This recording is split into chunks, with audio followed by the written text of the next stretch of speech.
there anyone else who wants to introduce?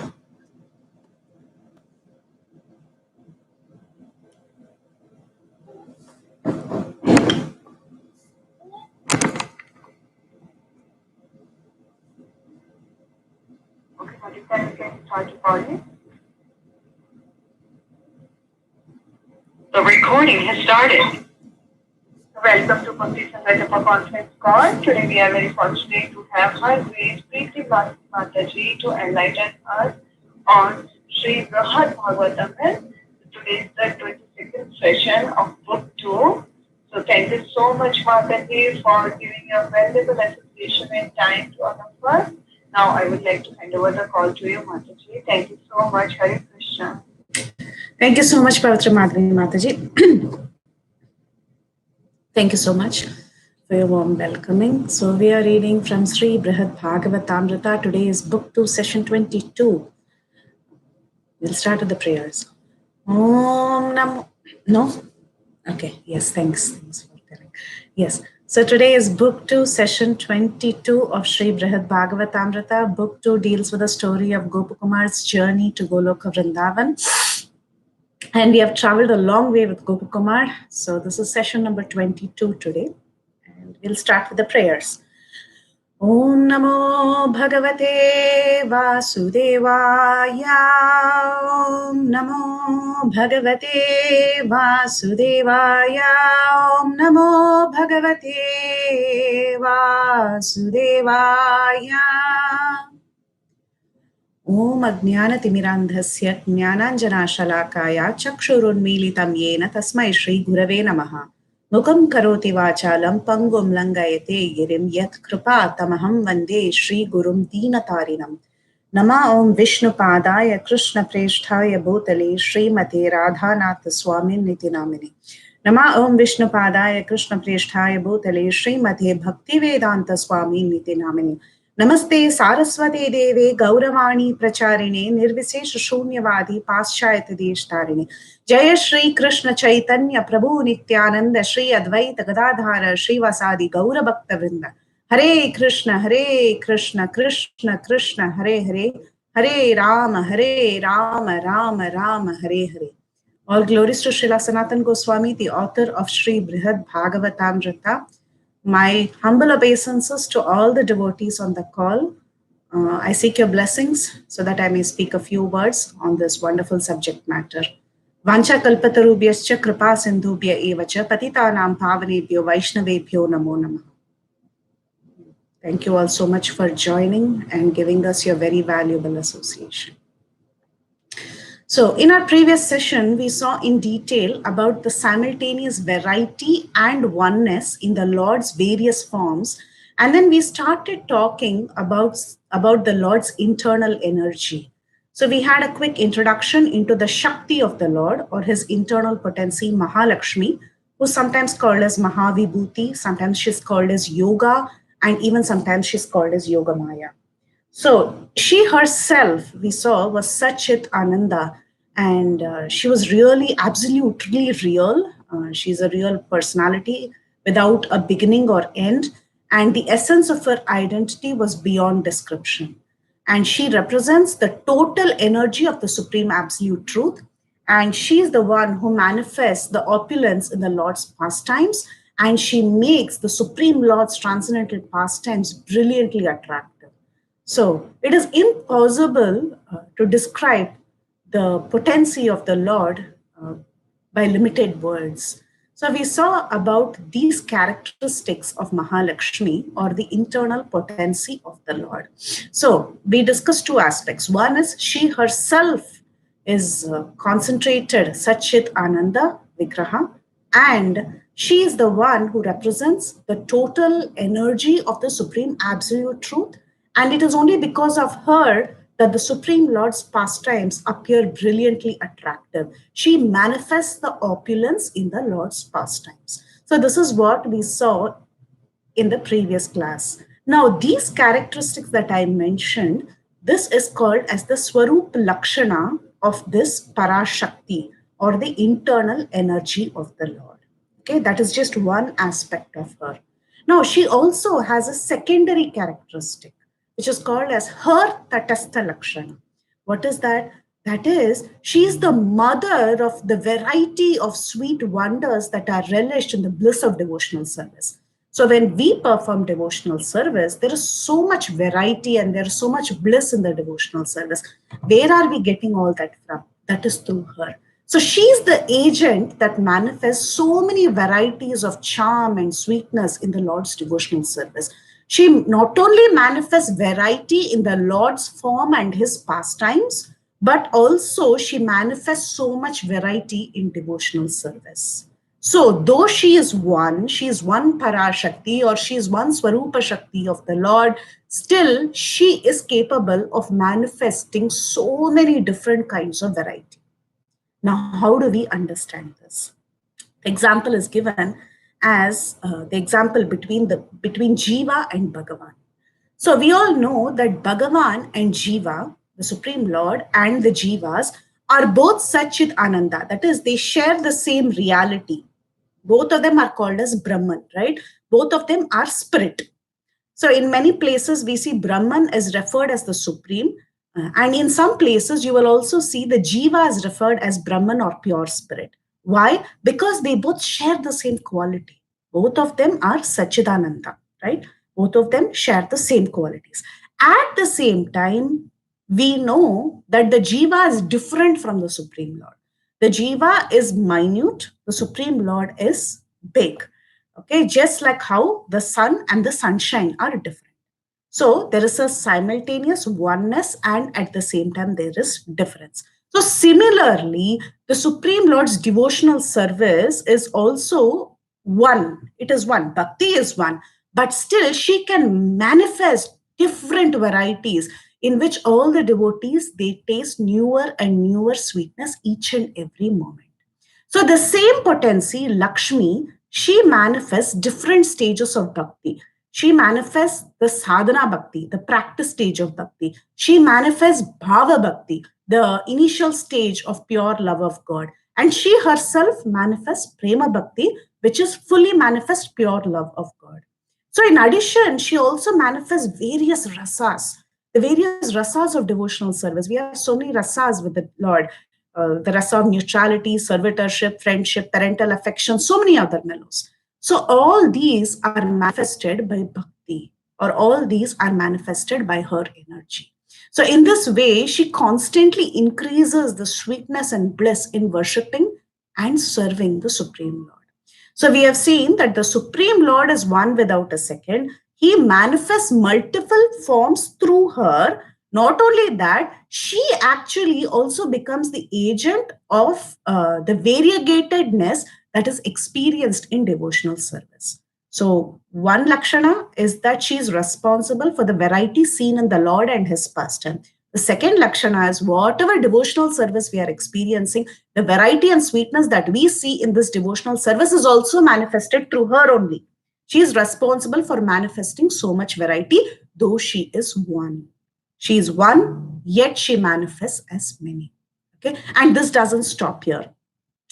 So she is actually responsible for distinct varieties of the Lord's personal associates. Also, she is responsible for manifesting the different abodes of the Lord, and she's also responsible for all the pastimes that can be seen of the Lord. So, through this agency of Bhagavan's Shakti, through the Supreme Lord's Shakti, she manifests the different varieties seen even in the Lord's forms, Lord's devotees forms. Like we have different forms like Sesha, Garuda, and others. All this variety in the different forms in the spiritual world are also manifested through her agency. She's able to create so much variety everywhere. In fact, Gopakumar himself was very surprised seeing so much variety in the residents of Vaikuntha. How is all this possible? How is so much variety manifested in so many forms of the associates of the Lord? Even that is possible only through her. In fact, we spoke about a devotional service having different rasas and different stages. We saw about the different neutrality, friendship, parental love, all these. These are the different rasas in devotional service. We also have different stages in devotional service, which we mentioned. That is the initial sadhana state, then you have bhav bhakti, then you have prema bhakti. Not only that, even Shravanam, Kirtanam, Vishnu Smaranam, Marchanam, Vandanam, Padasevanam, all these 9 processes of devotional service, all this variety is also manifested through her only. So imagine if devotional service was only one way. You have to do only this to perform devotional service. How boring it would be.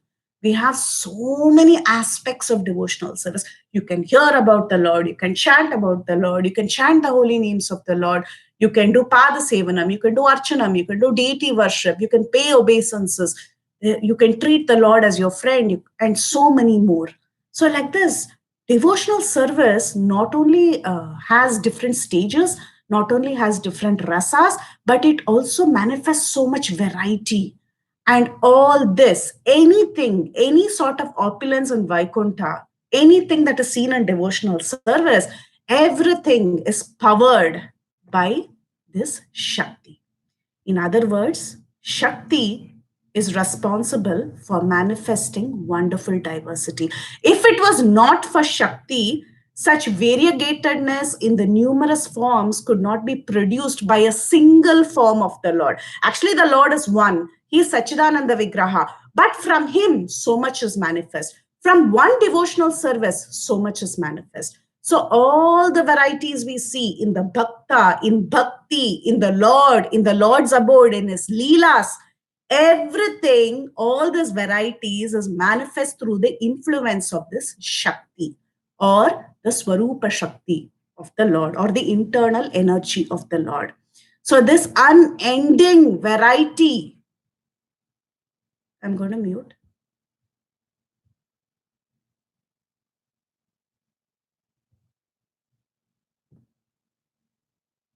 Okay. So this unending variety is only seen through the Shakti of the Lord. Okay? And Krishna, he's non-different. He's non-different from his Nama, Rupa, Guna, Leela. But still he's one. He's one, but still he manifests in variety. He manifests as his Nama, he manifests as his Guna, he manifests as his Rupa, Leela, everything. So many things, but still it is one Krishna. All this is also possible only through the Shakti of the Lord. So we see how Shakti manifests so much variety. Now, the question may arise. So, is this Shakti completely different from him? The answer is that actually there is no difference between the Shakti or the energy and the Shaktiman, who is the Supreme Lord. Now, Shakti and Shaktiman are one, yet they manifest differently. So, the next part of the question is Shakti completely different from Shaktiman? No, he's not completely different, but yet both of them are one.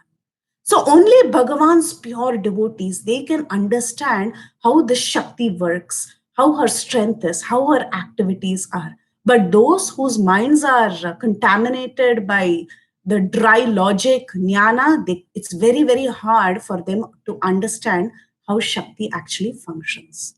So Narada, he was explaining all these intricacies to Gopakumar.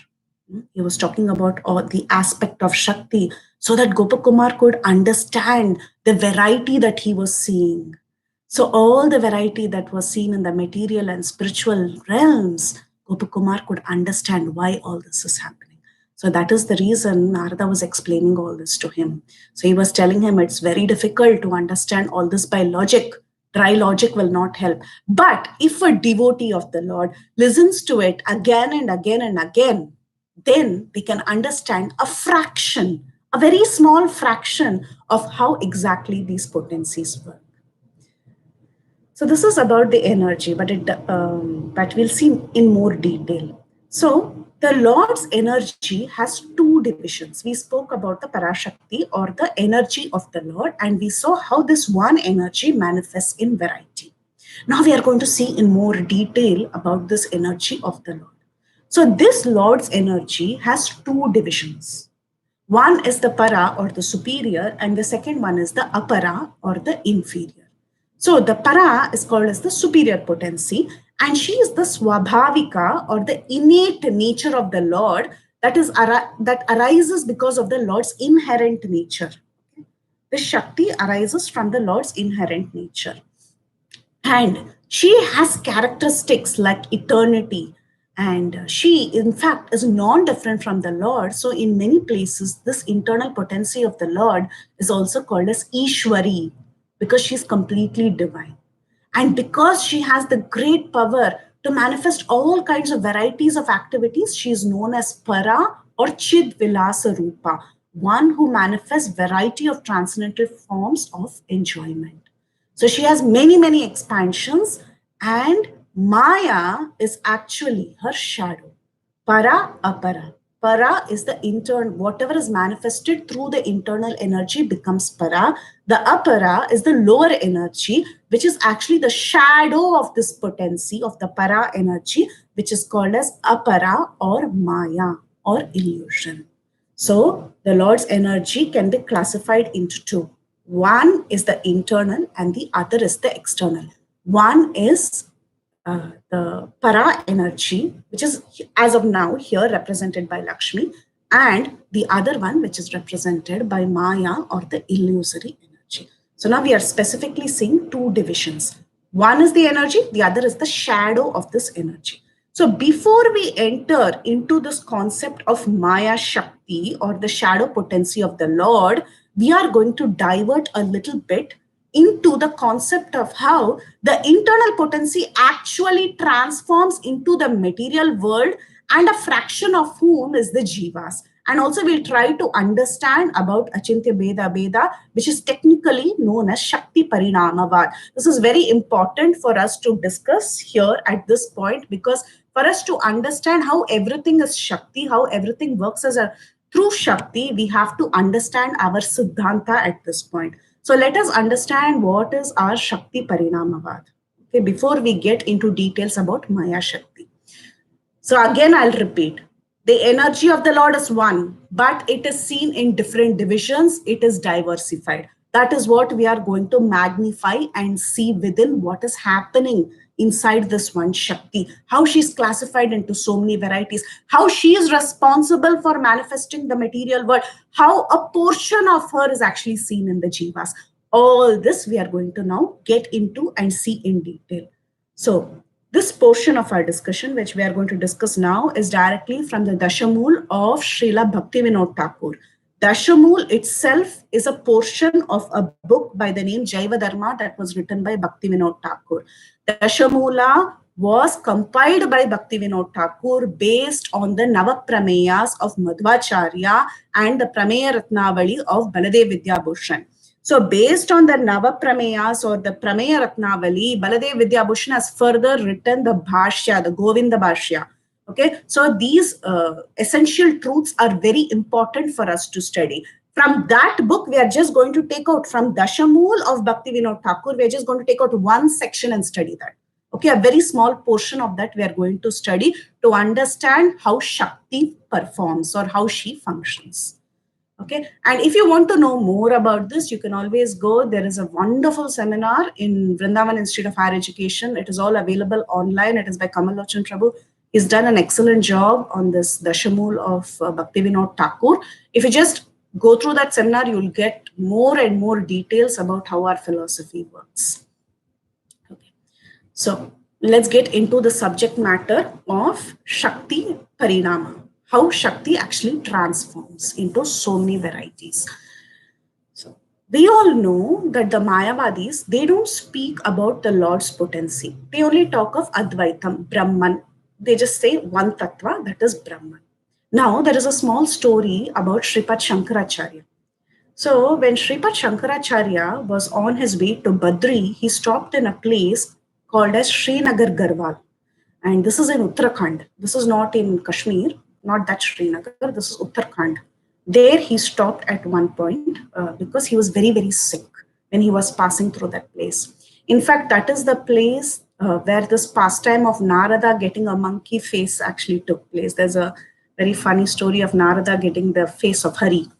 So that pastime is attributed to have happened in this particular place. So when Sripad Shankaracharya was there and he was traveling through that place, he became sick at one point. So much so that he couldn't even lift his hand. He was terribly sick.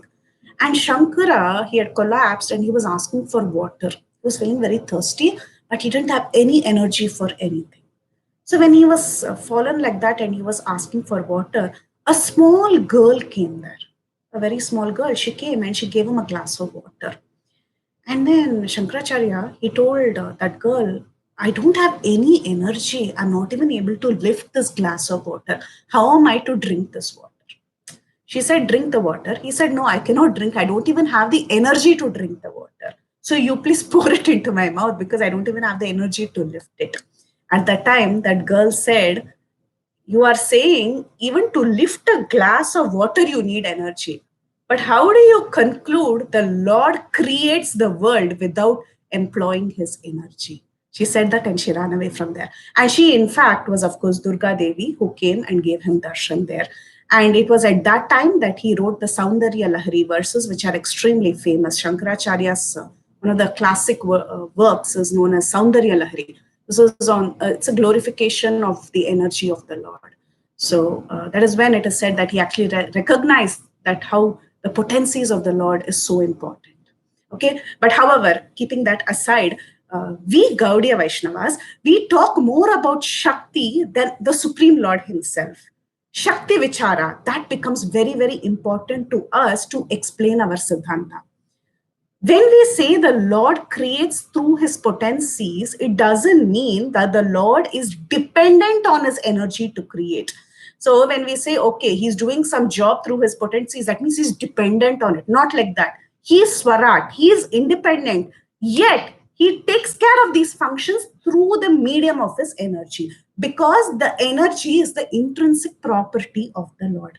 So there is a verse in Shveteshwaratara Upanishad that says, न तस्य कार्यं कारणं च विद्यते न तत्समश्चाभ्यादिकश्च दर्शयते परस्य शक्तिर्विविधैव श्रूयते स्वभावकी ज्ञानबलक्रिया च. This particular, the third part of the third line in this verse, parasya shaktir vividaiva shruyate, quoted by Prabhupada million times.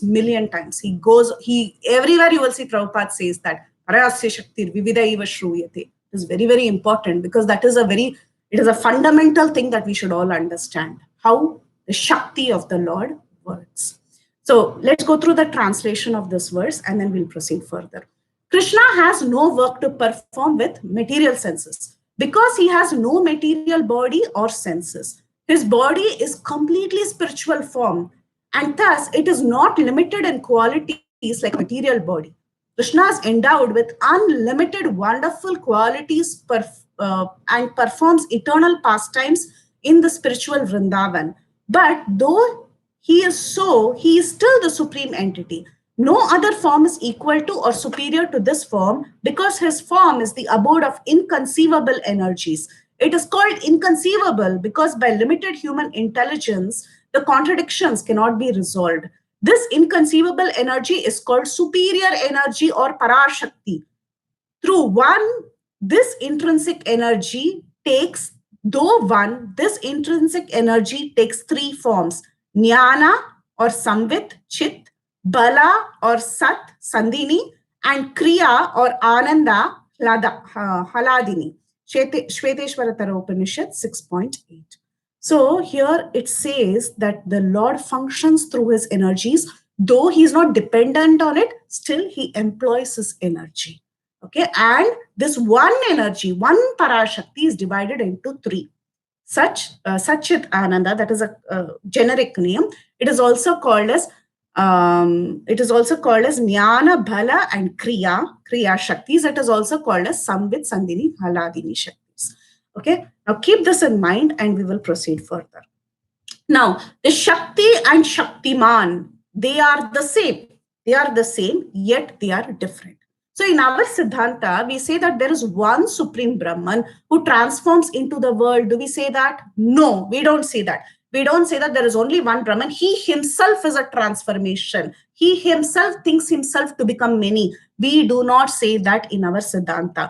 We say that the Shakti of the Lord only transforms. So therefore, we say our Siddhanta is Shakti Parinamavada.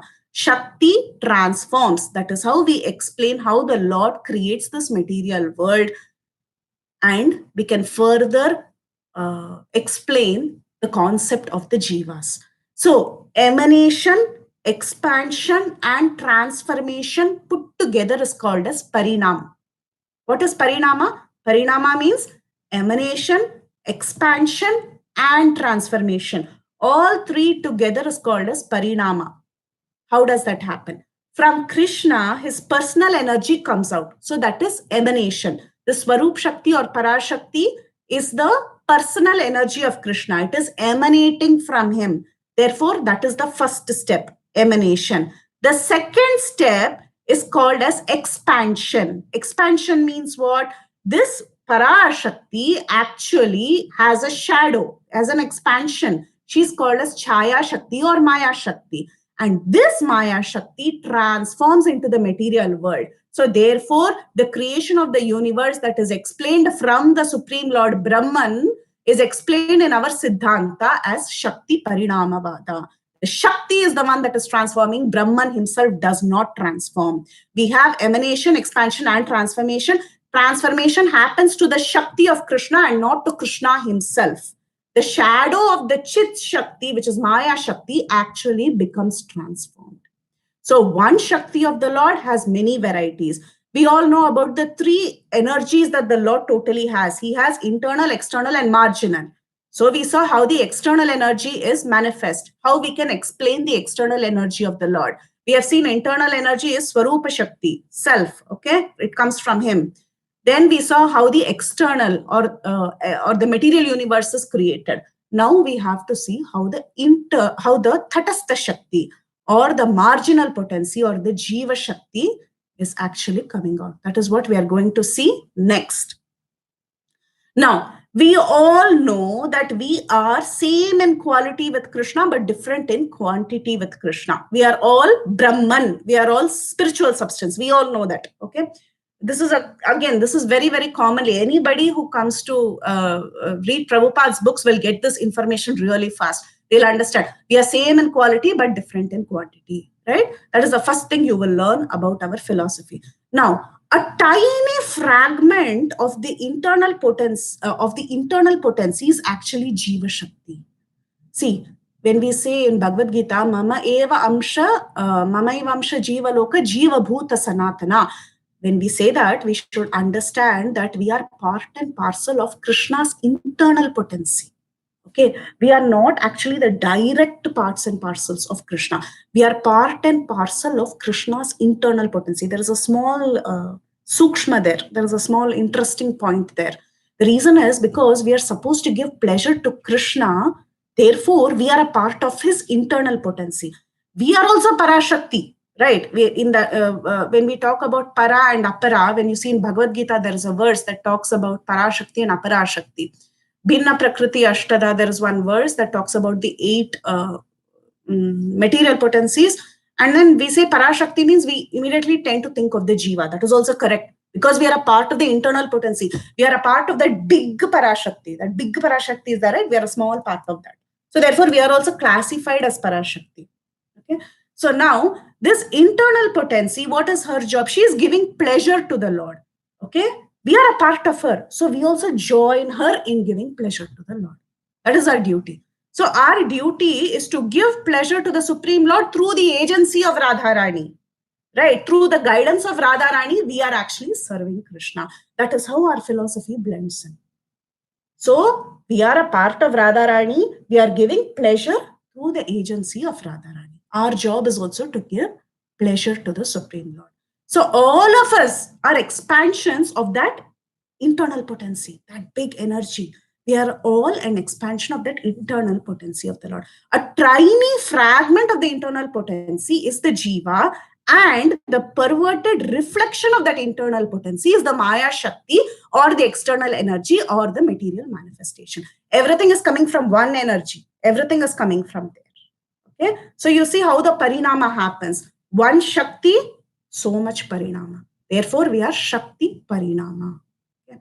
Because Jiva is spiritual, it is same in quality. But still, he is not same in quantity of the complete whole. We are different in quantity. This Prabhupada has given a million examples. He says sun and sunshine, that is one example. Then a spark of fire from the fire. We are like sparks. Krishna is like the fire. He gives the example of gold mine and a piece of gold. The gold that I am wearing on my ear is a small piece from a gold mine, but this cannot become equal to that in quantity. Similarly, we have the ocean and you have a drop of water. Drop of water is also going to be salty like the ocean, but it is very minute in quantity. It cannot perform like the big ocean of water.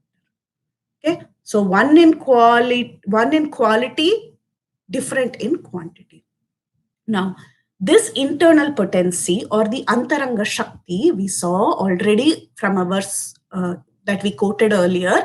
It has Sandhini, Samvit, and Hladini. Sandhini manifests the paraphernalia of the Lord. Samvit manifests the bhava or emotions of the Lord. And Hladini manifests the pleasure. This Hladini takes a rupa, that is Radharani. We know this. We already know this, that Hladini Shakti is Srimati Radharani. Okay. But when we talk about the Parashakti or internal Shakti, she is also represented by Radharani only. Okay. But when you classify it into three, that particular division takes the form of Radharani. So there could be a confusion. Oh, you're saying internal energy is Radharani. At the same time, you're saying Hladini, a portion of the internal energy is Radharani. Radharani governs the internal Shakti. At the same time, she takes a form that gives pleasure, which is called as the Hladini Shakti.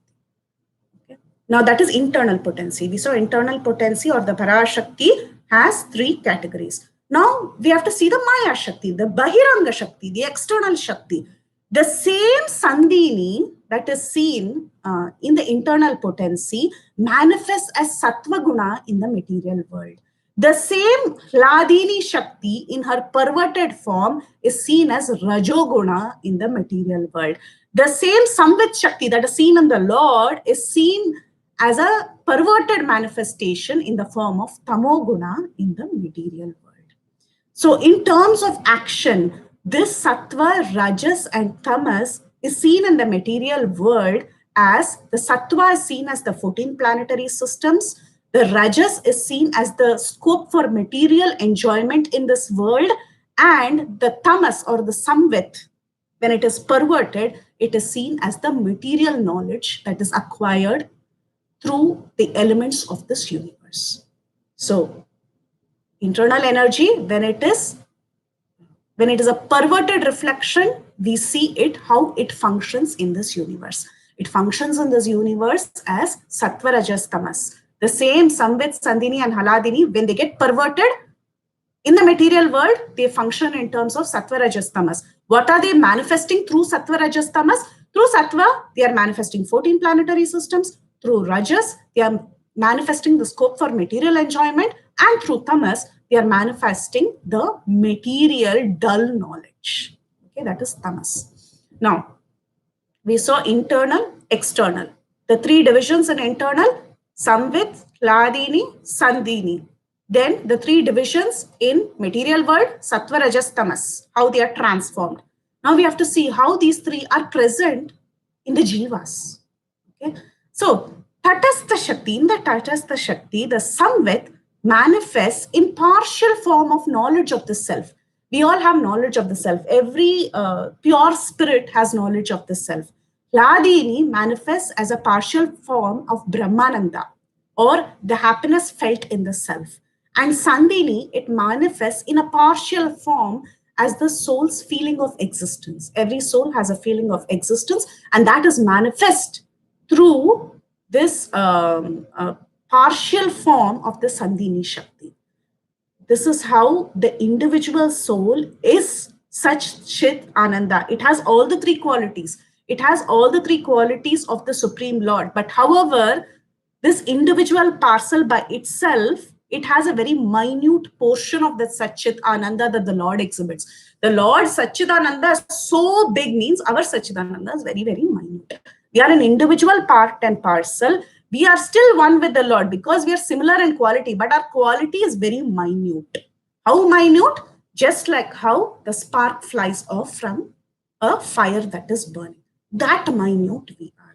So the happiness we feel also is actually minute compared to the Lord's happiness that he is feeling. Okay? So the same thing is present. The same internal energy aspects are present in the Jiva also in minute form. So it is inconceivable actually to understand how the Shakti of the Lord works. She expands in so many different ways. Krishna, in fact, never gets affected directly. He gets everything done. Whatever he wants to get done, he gets it done only through his Shakti. He himself doesn't transform anywhere. Everything is done through the agency of Shakti. Therefore, whatever Shakti manifests, it is all inconceivable. There is so much variety, and sometimes there is so much contradictory things also. Right. So when Krishna, we say he's the supreme Lord, he's the most peaceful, he's always in bliss. Yet when he comes as Narasimhadev, he becomes very angry. How can you reconcile this? It is very hard to reconcile. How all these contradictory qualities can be seen in that one person.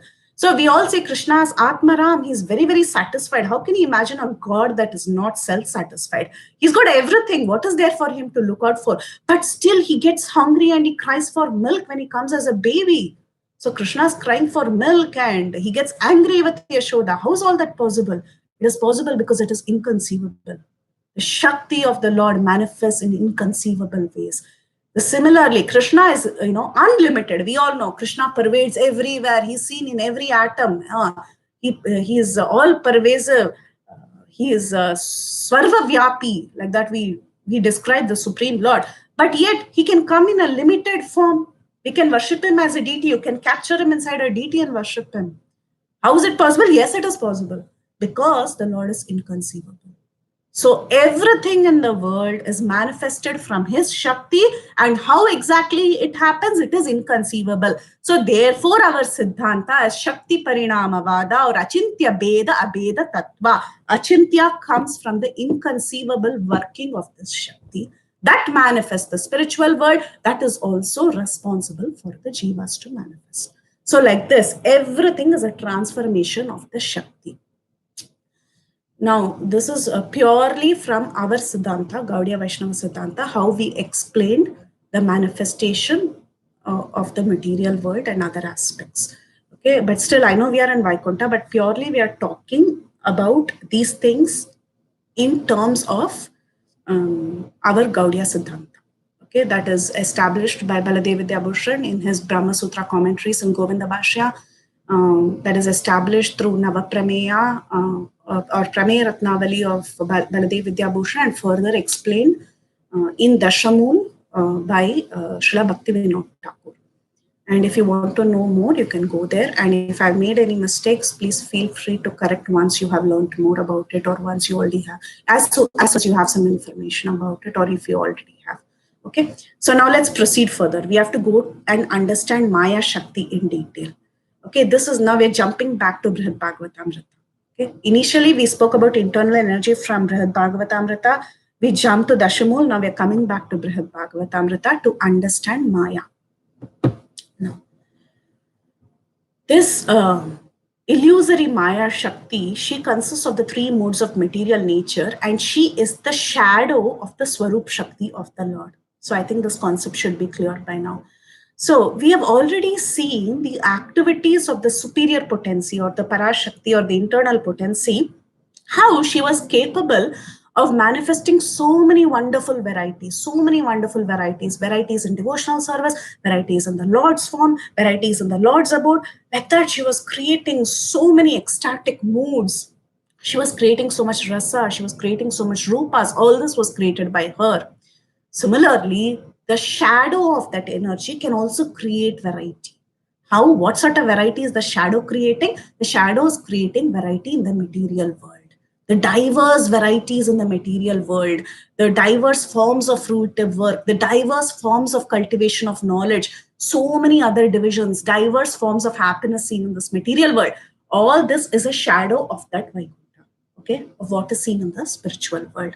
So these potencies are inconceivable by mundane logic, and the Supreme Lord has variegated potencies, just like how within fire there is a potency to burn. Similarly, within the Shaktiman, there is a potency called as the Shakti. It is the innate nature of Bhagavan to have Shakti. Just like how fire has an innate nature to burn, and nobody can remove that capability from the fire.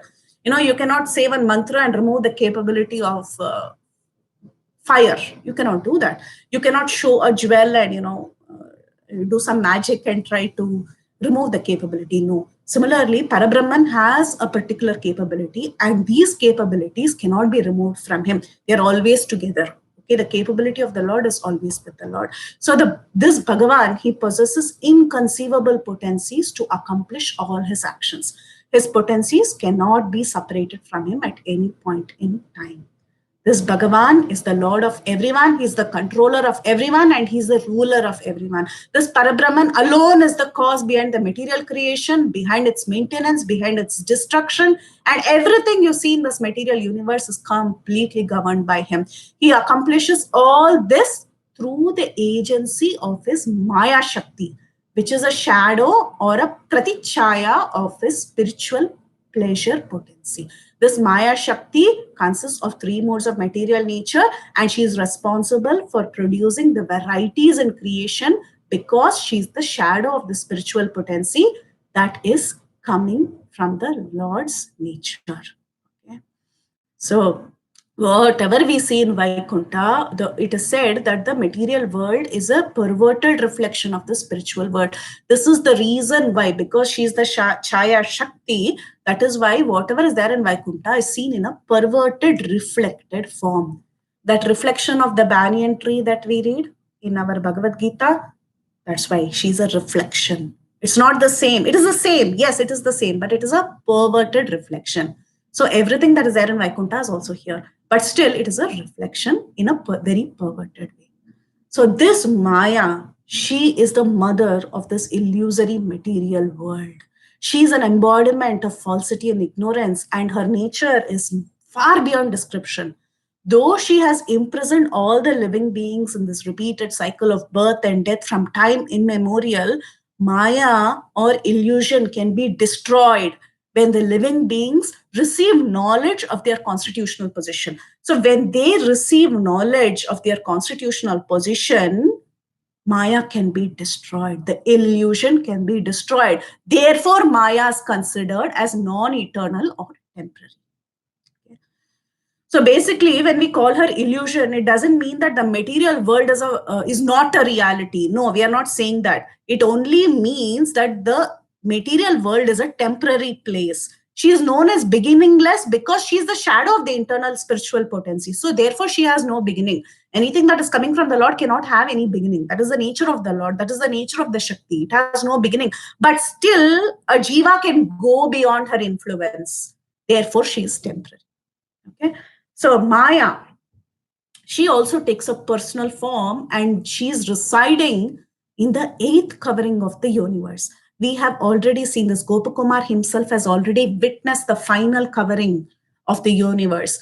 So remember when Gopakumar went through these coverings, towards the end, he saw this particular layer, and she was called as Prakriti, or the primordial nature. The reason she is called as Prakriti means something that is innate in nature, right? The reason she is called as Prakriti is because she is also the Lord's energy. So that is the name. Prakriti can sometimes be indicated for the internal energy. Sometimes it can be called for the external energy. For all practical purposes, we are using it for the external energy. But she is an energy of the Lord. Okay. Though matter is always in flux, it is changing from one form to the other, Maya is the superintendent of this transformation of matter. However, she herself is not subject to change. If matter is changing, doesn't mean that this presiding deity, Maya Shakti, is changing. No. She herself never is subject to change, but she is the cause of the change. She is the cause of the change. She is the cause of the change, but the cause itself is unchangeable. She herself is unchangeable because the illusory potency, it expands from the spiritual potency of the Lord. She is a separated expansion.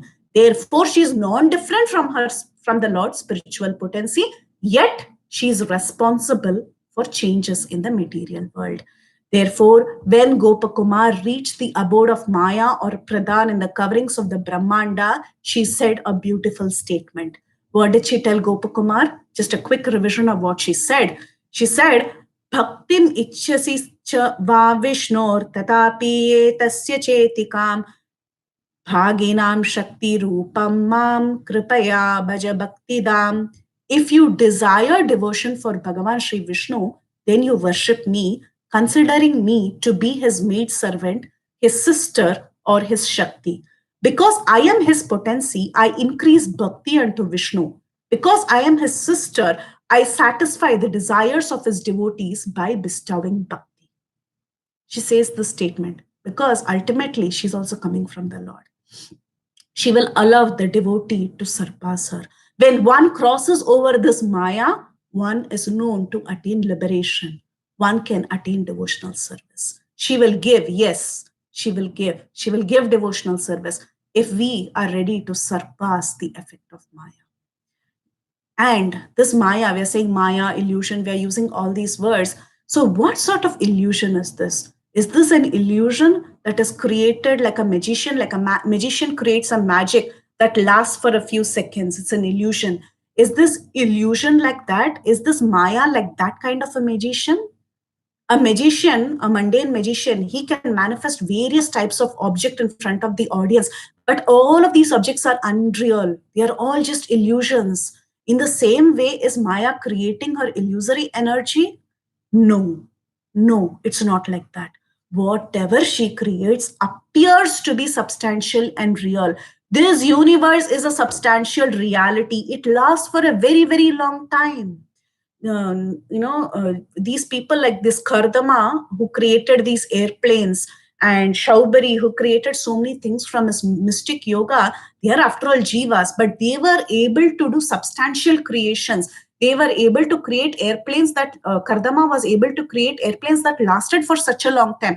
If he is able to create a substantial creation, then what to talk about Maya Shakti? She is the potency of the Lord. So she has created something very substantial. Her magical masterpiece is substantial. It lasts for very long. It is a real piece, but still it is deluding. Therefore, it is illusory. So in that sense, it is illusory.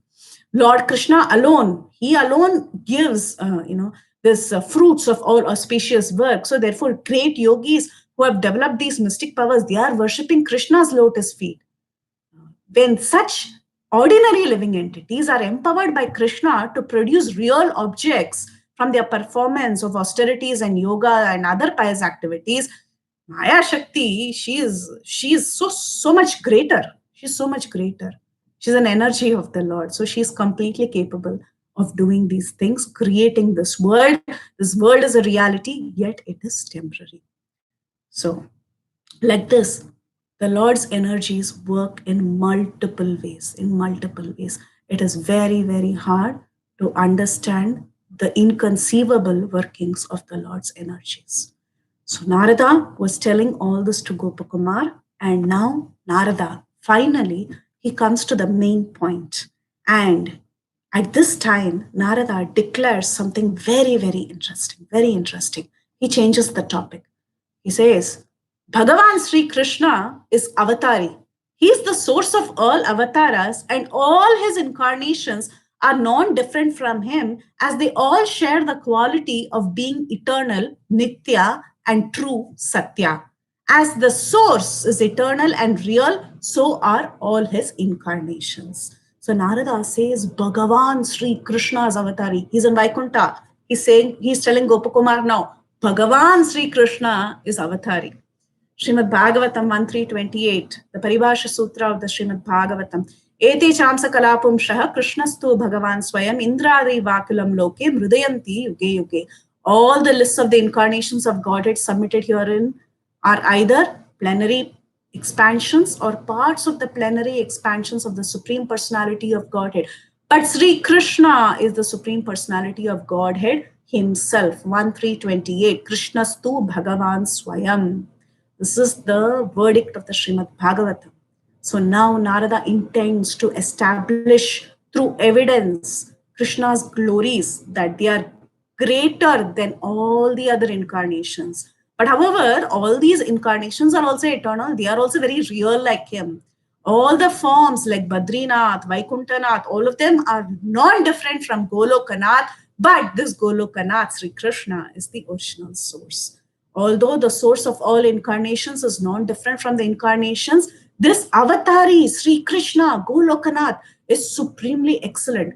Krishna is not only the source, but he's also the aggregate of all the incarnations, meaning that all the incarnations are present in a subtle form within the transcendental body of Krishna. Therefore, Krishna is considered the seed of all incarnations. The excellencies in Krishna is unlimited, and these excellencies are known by the term Bhaga. Bhaga, the root word of the term Bhagavan. So Krishna is Bhagavan, Swayam Bhagavan. Now Narada introduces this topic to Gopakumar. Vishnu Purana, we know Aishwaryasya Samagrasya Viryasya Yasya Sahasriyaha Jnana Vairyagyayos Chaiva Shannam Bhaga Iti Gana. 6 categories: complete supremacy, complete wealth, complete strength, complete fame, complete beauty, complete knowledge, and complete renunciation. This makes a person Bhagavan. Now Narada began glorifying Krishna's avatari. All this while he was glorifying Narayana as Lord Vaikuntanath as avatari. He was saying Narayana's avatari, which is correct. Narayana was capable of so many expansions. Now sudden twist, Narada began saying Krishna as avatari. So at this point, we will leave Gopakumar and see what Narada further had to explain in our next session about Krishna being avatari. What else did he say? And he doesn't even jump into the topic so much in detail right away. He just says a few words about Krishna being avatari, and he proceeds to talk about many other things. In our next session, we have to see further what makes Krishna special, that he can be greater than Lord Narayan. And what about the devotees of Lord Narayan? So Gopakumar is seeing so many devotees in Vaikuntha. So the devotees of Narayana, are they happy? Of course they are. But Narada will explain this. Yes, they are also very happy. Is there any sort of hierarchy in the Lord's devotees? Vaikuntha was filled with so many different kinds of devotees. Is there a hierarchy between each one of them? Are they really happy being who they are? Is there any difference between the Nitya Siddhas and the Baddha Atmas, or the ones who had attained perfection, Sadhana Siddhas? Is there any difference between them? What about the Archa Vigraha forms? In Earth, we are also worshipping deities. What about Archa Vigraha forms? Is this real? Is this form real? Is deity worship something very important? How to perform deity worship? So many more questions Gopakumar has in mind. He will answer all that. Then only we'll go to the next level of Narada's revelations. So stay tuned until then. Next session will be more details into all this. And today, just to summarize, we have seen a lot about Shakti, how Shakti works. So we saw that Shakti is known as Mahavibhuti, Yogamaya. She's like the totality of the glorious eternality, knowledge, and bliss. She's eternal. She's absolutely real without a beginning and end. It is very, very hard to describe her fully. Okay, this was the one of the lakshanas of Shakti. This was the Swarupa Lakshana of her. The Tatastha Lakshana of the Shakti is that she is the agency through whom different varieties and sweetness of devotional service is manifest. So as a result of this, we see that there were many forms of abodes of the Lord. There were many forms in the devotees of the Lord. There are so many forms of devotional service. And all this is seen only through Shakti. And we consider the Lord's energies as being two. That's a broad classification, inferior and superior. And this inferior energy is like the shadow of the superior energy. This inferior Maya, she generates the illusory condition of the material world by showing falseness and illusion. But still this material world is real, but however it is temporary. She presides over the eighth covering of the universe, and by transcending her, one achieves liberation and devotional service. Whatever she is producing is real, yet it is very deluding. So this is what we have seen today. And in between, we diverted to Dashamul to understand more on Shakti Parinamavad. So if you have any questions, I'll try to answer if something was not clear to my limited capacity. Please go ahead if you have questions, comments, or any realizations or anything you have learned to substantiate these points. Thank you for your attention. Hare Krishna.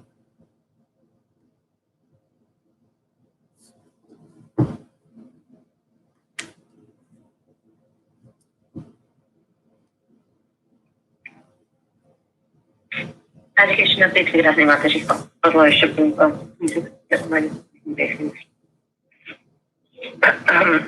It was. I have a question. Okay. I'm not even sure what my question is. Think about it for a second, but just a clarification. So, one thing you said, we are a transformation, since we are part of his internal potency, that we are actually a part of Radharani, which we're an expansion of Radharani actually, and not actually Krishna. I mean, Krishna indirectly, but... Yes, we are a part of Krishna, that is correct. But the detailed understanding is that we are a portion of the energy, that is whatever quality. See, everything is actually energy, if you look at it. Yes, Mataji, this is a very philosophical point, but for all practical purposes, we can understand we are parts and parcels of Krishna. But how are we parts and parcels of Krishna? It is through the energy, like that. Well, that actually makes more sense. Yes. If that actually makes more sense. Yeah. Here, I guess the people. So Mataji, you're breaking. You're breaking. Because of. Yeah, go ahead. I was saying, kind of makes sense that we can become marginalized because we are one step away from Krishna, part of his internal potency. Right. Because it always, I don't know if it makes sense to you, but that's one aspect of the thing that makes sense to me. Yeah. Also, the other thing you were saying about, let me think what the other question was. About when you were talking about his external potency, where you're talking about when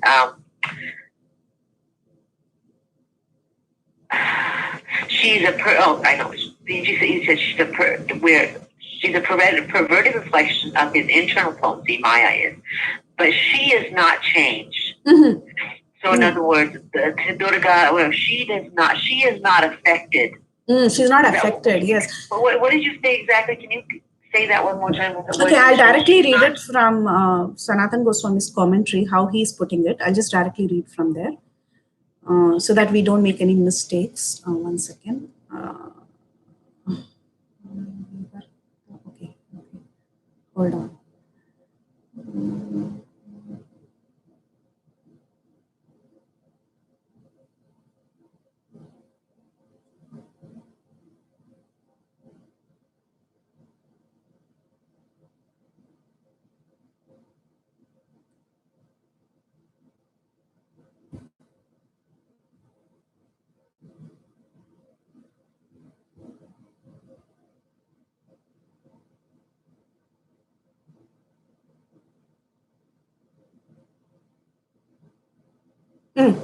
Matter is always in flux, changing from one state to another. Maya is the superintendent of this transformation of matter. However, she herself is never subject to change. She is the cause of the change, but the cause itself is unchangeable.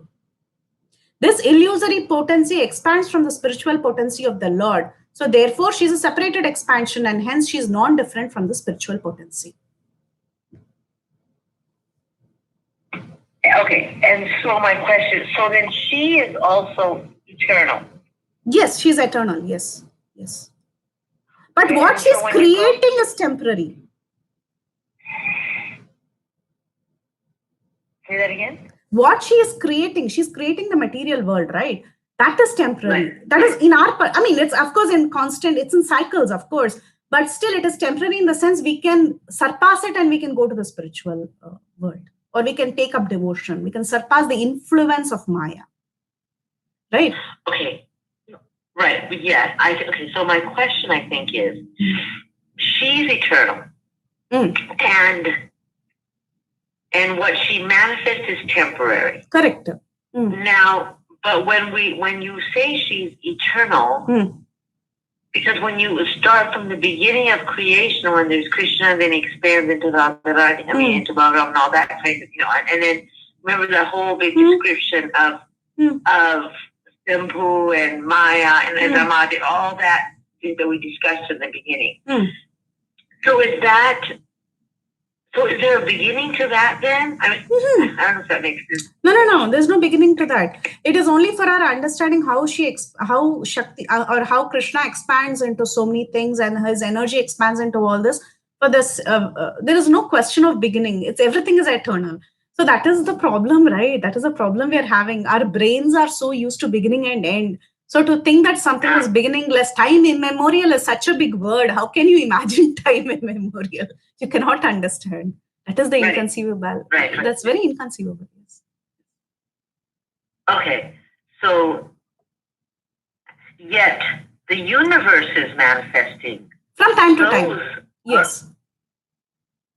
Those have beginning and end. In other words, from time to time, yes. The cardinal side, but that whole aspect, that is continuously starting and beginning, right? Yeah, it's in constant flux. It keeps, I mean, in the sense it's happening again and again, over and over. Right. But the beginning, okay. I think I understand. Yes, I think now I understand your question as well, what you're trying to come at. Yeah. I think you got the answer, right? Okay. Yeah. So how it begins and ends, that's where all these things we learn from Brahma Samhita. These expansions and, how Shambhu, Maya, all that. It comes from there. Right. Okay.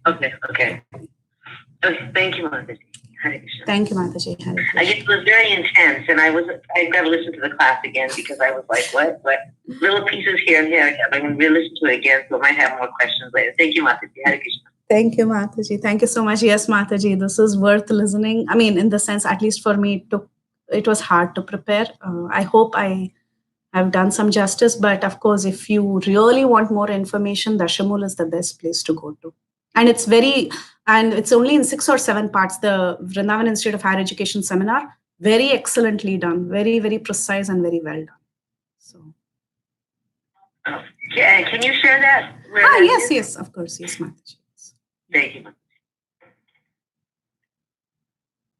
I was just happy to relax in Mataji. I don't know. Today's class, I feel like crying. Like, come on. I didn't get a single part of it. It's so confusing. And I'm actually Mataji said, yeah, you have to listen to that. Definitely, I'm going to listen it again, Mataji.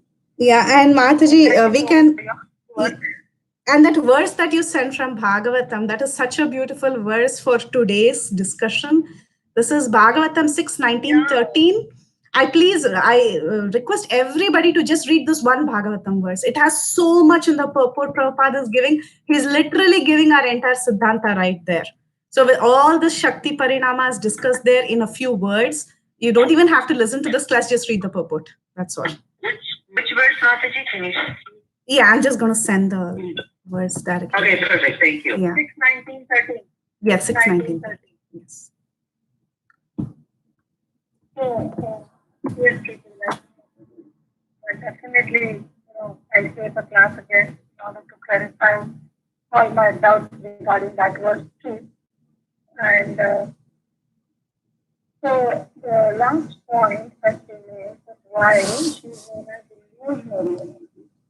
So can we also say that since she makes all the illusions, she's known as illusion?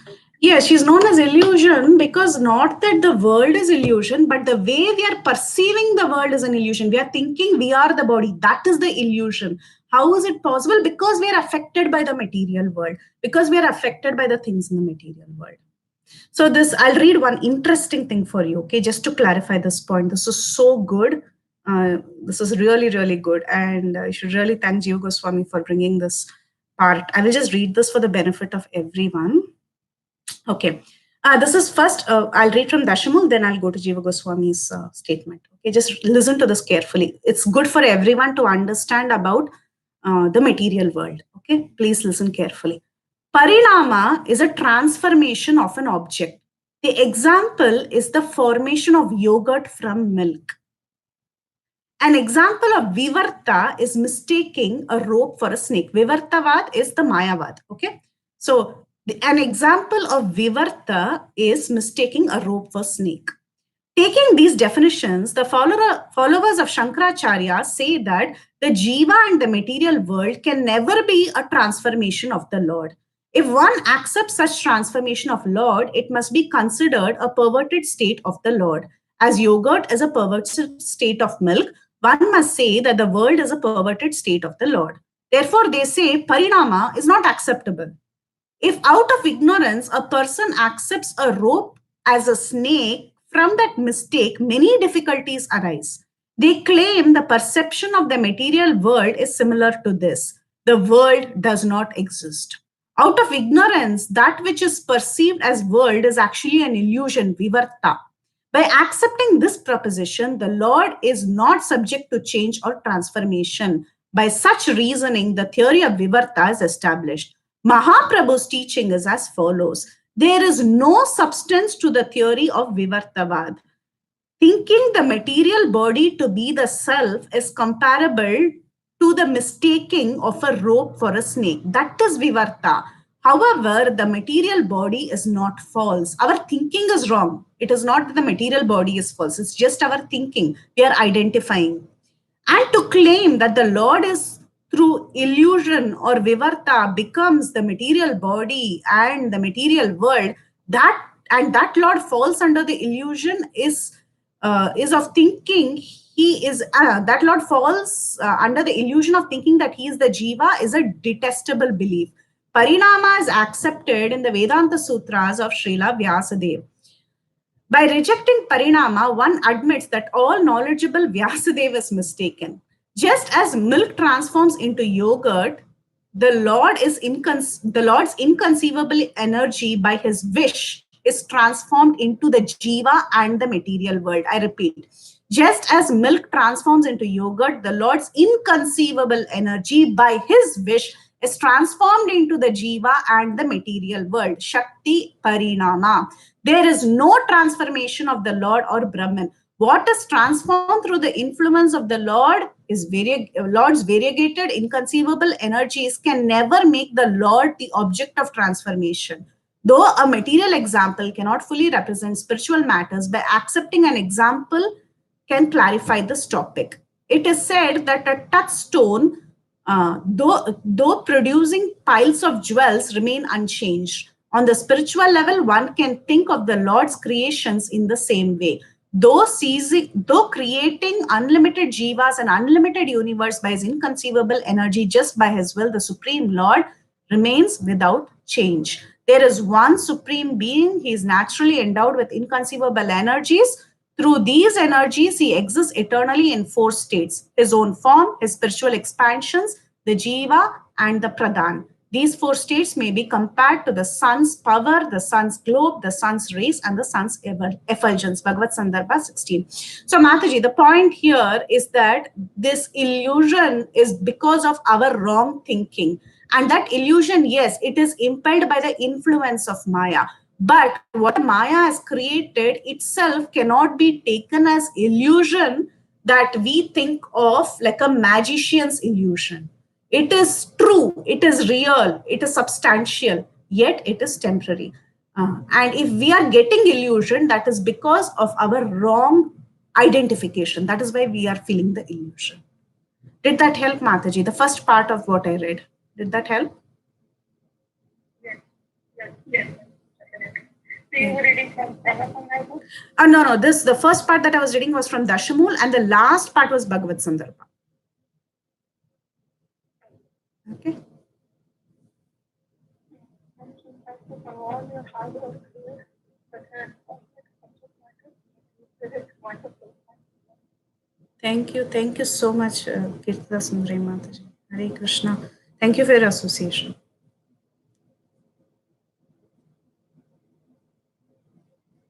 Hare Krishna Priti Vilasam Koti Dandavat Pranam to your seva.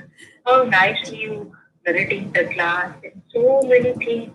Maybe 3-4 books you are given us the Krishna conscious Mataji and the expansion of Srimati Radharani. Can you give an example of milk transfer from the girl? And Mataji, we cannot explain in a word your Siva Mataji. Koti Dandavat Pranam. Srila Prabhupada, Srila Guruji. As usual, can you please teach us one Vaishnava song? If you read, then also good. I'm not a teacher, but I will definitely sing for you, Mataji. Yes, definitely. Anyone has any questions or comments or additions? Hare Krishna Mataji, very wonderful class. So nice explanation of such an important topic. Thank you so much for your time and research and presentation. My question is about Haladini, Samvit, and Sandini. Is there a connection between Shri, Bhu, and Neela Devis and these three? Yes, actually, that is something we saw in our previous class, I remember. Let me just, that was a good question. Let me go there. Hold on. I sent a picture of that. So, Shri Bhu Durga, the Durgeti, this is the verse that says, Shri Bhu Durgeti ya bhinna jiva maya mahatmanaha atma maya tad ichchasyad gudamaya jadatmika. She has different names, Shri Bhu Durga, in which indicate the Supreme Soul's energy for manifestation of the jivas, his personal energy of desire, and the energy of the material modes that constitute of the inert matter. Here you go. That is the connection. This was covered in the previous session, Mataji. Yes.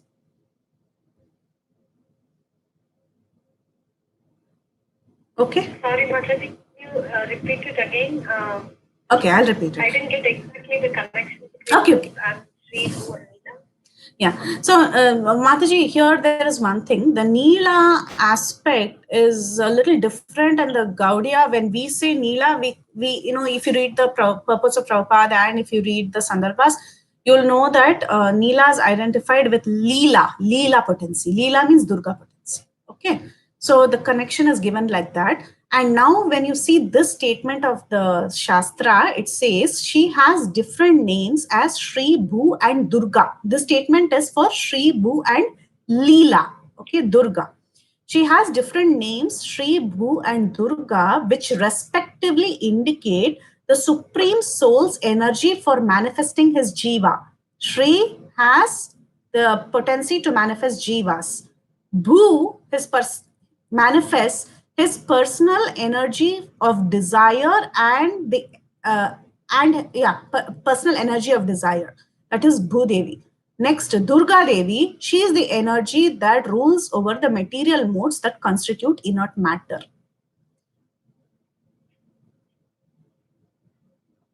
Thank you so much, Mataji. Thank you so much. Very, very wonderful. Thank you, Lalitangi Mataji.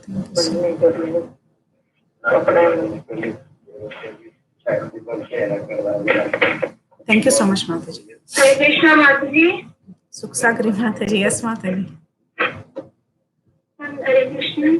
Yes, Mataji, go ahead. Hari Bol. Hare Krishna. Yes, Mataji. Yeah. Hare Krishna, thank you, Mataji. Such a wonderful class and so nice questions and answers to. I had basically the same question which Lalitangi Mataji, was asking, and you read it out. I remember from last week too, we had a discussion. So I just would like to add to that, Mataji, and I also have another question. Yes, Mataji, please go ahead.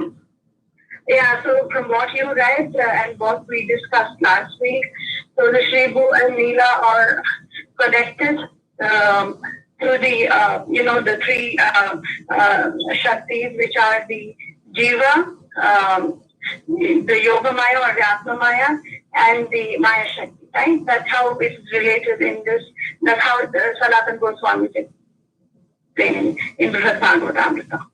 Yes, Shri Bhu Durga. Shri Bhu Durga. Yeah, so they're not so they're not directly related to Haladini, Samvit, Sandini potencies, because that is another classification. Yes. They are not related directly. Right. Yes. So they're not indirect. I mean, at least from the state, if you just made the connection between.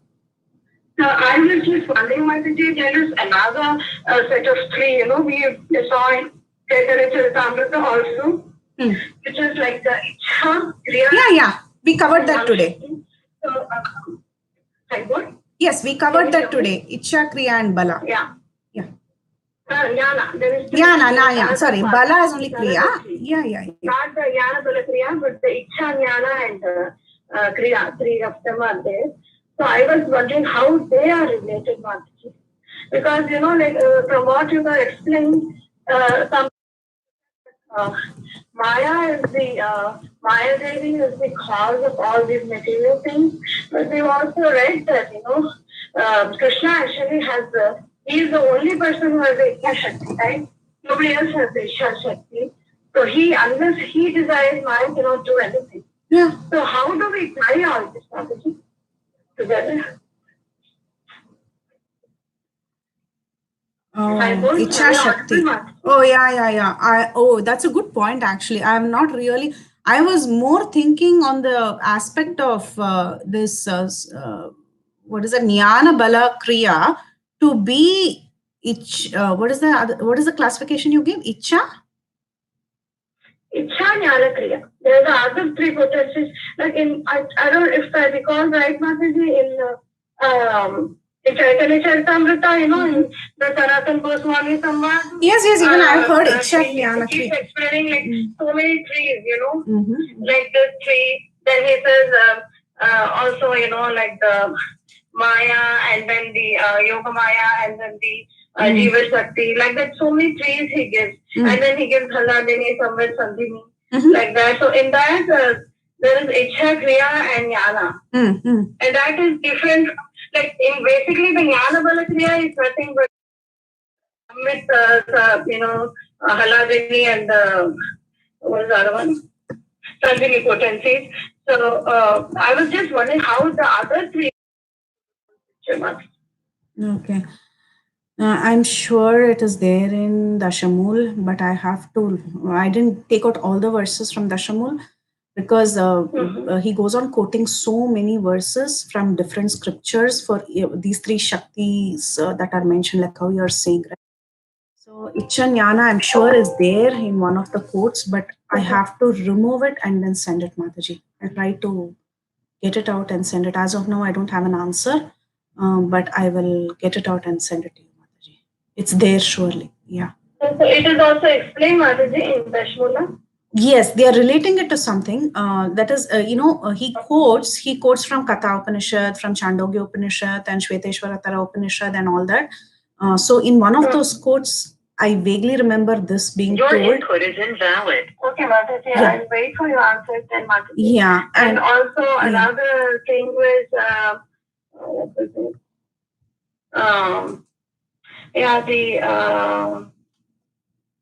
one more thing. I just wanted to add, Mataji. Yes, I thought it may give some clarity. Like you rightly said, that the Jiva Shakti is a part and parcel of the internal Shakti or the Chit Shakti. But it is a very, I think, convenient or maybe a little less confusing to understand the Jiva as a Vipina Amsha of the Lord. Even though we are his internal potency, but we are Vipina, we are not his other expansions or other avatars or whatever we call them.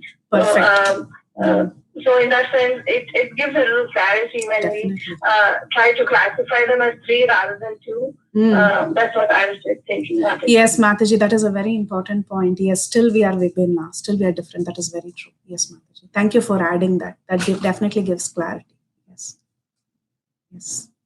And also, I was reading some conversations with Srila Prabhupada on this topic, and not related to this topic, but something else, like how the the Jiva, like remember in the last class when Mataji was asking how the Jiva can fall from the Brahman platform or something like that, I was just trying to look up something, and I also found that Krishna can summon the Maya Devi.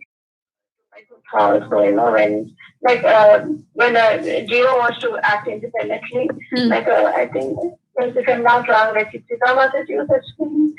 So he can readily summon her, to actually take the Jiva out into the material world because he wants to enjoy independence of Krishna. Wow. So, so in one of his conversations, it is there. Srila Prabhupada's conversation. So, so he said why, somebody was asking, why Maya Devi cannot be there. So he said, no, she can. And he also gives the example of how, if there is a thief in a millionaire's house, then, the police can always go in and, catch the thief, and put them in the prison like that. So even though Krishna is the supreme millionaire and supreme proprietor, and if somebody wants to enjoy, away from him, thinking that, when they're in Maya, basically, when they have misused their little independence, then Maya Devi immediately goes and brings them out into the prison of material world. Something to that effect, Mataji. Very nice. So nice. Thank you, Mataji. Thank you for that. Thank you. Yeah. And also, a few things, it just came to my mind because we read about these things in Chaitanya Charitamrita also, if I remember right, Mataji, because it was some time back. It is going on for so long, the Chaitanya Charitamrita. And also, some, I think there was some allusion, made to, like you said, the transformation, right, Mataji, of the Shakti. So the Parinam Vada, basically, so there is some, I don't know if I can recall it right, it also mentioned the Vibhina Shakti or something, Vibhava Shakti, sorry. It was also discussed in terms, another term was basically used. Prabhava, Vibhava. Into The three kinds. Right. So, it's like the terminology is so much. So many terminologies. It's a little overwhelming, actually. Yes. Because in a different purpose of Srila Prabhupada, we see different terms are being used for, to explain the same concept. Concept, yes. That's true. And also, like you rightly said, the four Vaishnava Sampradayas also explain it in their own sweet way. Yes. So, it is kind of bewildering, Yes. But you explain so nicely and so sweetly, Mataji. Thank you so much for that, Mataji. Hare Krishna, Mataji. Thank you for all the inputs, Mataji. They are very, very valuable. Thank you for adding on, and thank you for your kind association, Mataji. Hare Krishna. One more thing, Mataji, sorry to, please tell Mataji. The time. Just, if you don't mind, can you send that reference from Dashamun Tattva, in yesterday's class, Ramgiri Prabhu was saying the two aspects, and you said it is there in Dashamula. Can you please send the exact reference? Yes. It will help us to know more deeply analyze. Yes. Yeah. Thank you so much, Mataji. Thank you, Mataji. Hare Krishna.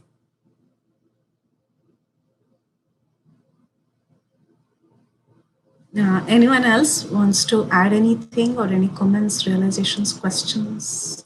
Hare Krishna, Mataji. Yes. Yes, Mataji. Fascinating subject.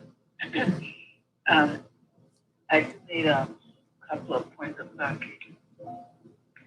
When we say that, actually, I don't know if you actually said this, but I thought I heard that the jivas are part of Krishna's internal potency. Yes. So I'm trying to reconcile that with what I've also heard, which is that the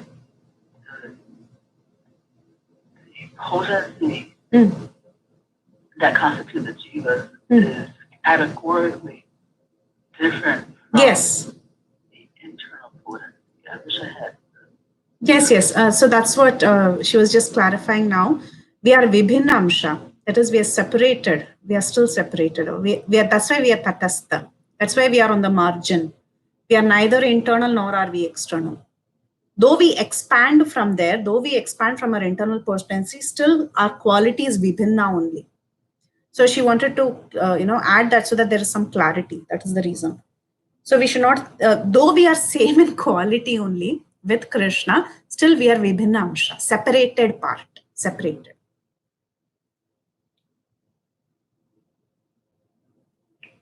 Okay, so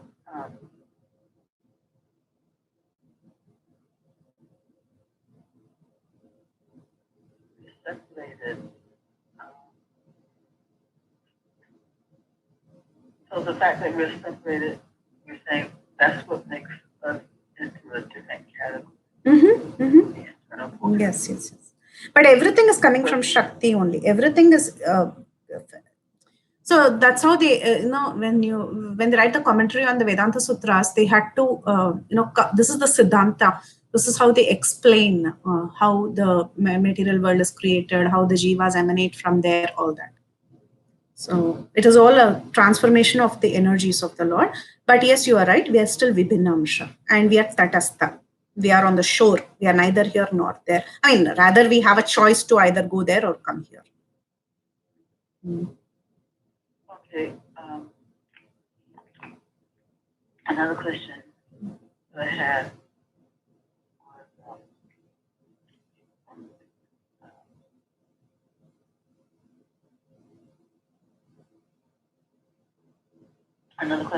was,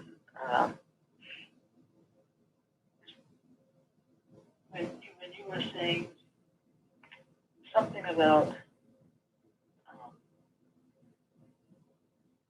there's a word that indicates transformation, expansion, and I forget the third one. Parinama. You remember? Yes. Emanation, expansion, transformation. Put together is called Parinama. Emanation, expansion, and transformation. And those three, can you repeat the word one more time? Parinama. Parinama. Yes. Okay. And yeah, if you don't mind just distinguishing those three again for me. Well, emanation, I understand. Something comes from something like the sun rays come from the sun. That's like emanation, right? And then expansion. And now if you can, expansion, you say that's when she is expanded into Durga. Yeah, Krishna takes on or manifests in different forms. No. So this is purely related to energy. So the energy emanates from the Lord. That is first step. Who's the Swarupa Shakti? Okay, the Parashakti. Then there is an expansion of the Parashakti. Okay. So first there is emanation from the Lord. Sunshine is from the sun. Sunshine is emanating, right?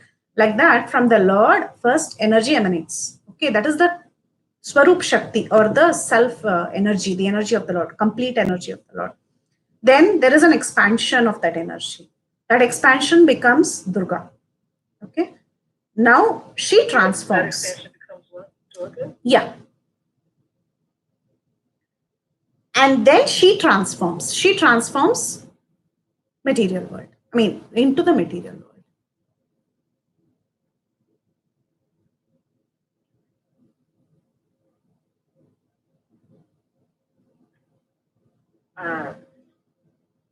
So the emanation is when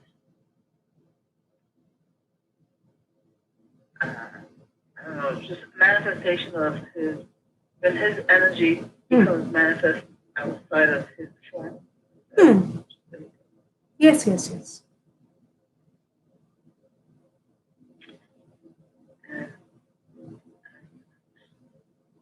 And that and Durga is an expansion of that energy. And this material world is a transformation of that energy. The transformation of Durga.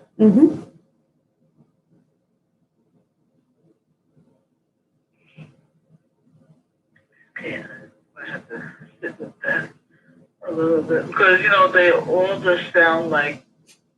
Yeah, they're very close, Mataji. We say these words they practically seem interchangeable. Yes, they are. Yes, you're right, because we say external energy, at the same time we see transformation of external energy. They're all practically the same in one sense. Yes, but still, if you want a like a magnified view of what is happening. That's how it goes on. Okay, one last question I have. When you say, when you're referring to Sri, Bu, and Durga, you said that Bu is Krishna's, is his internal potency to manifest Krishna's desires. Desires.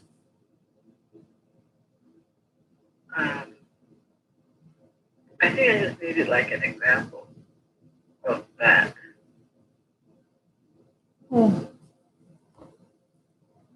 Like for example, which kind of desires? Anything that he thinks or whatever he desires, it is all facilitated through her. Yeah. Anything that the Lord desires is facilitated through her.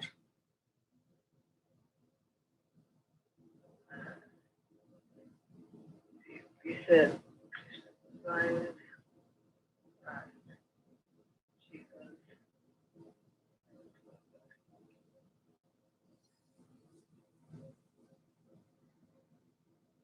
So it is through the potency of Krishna's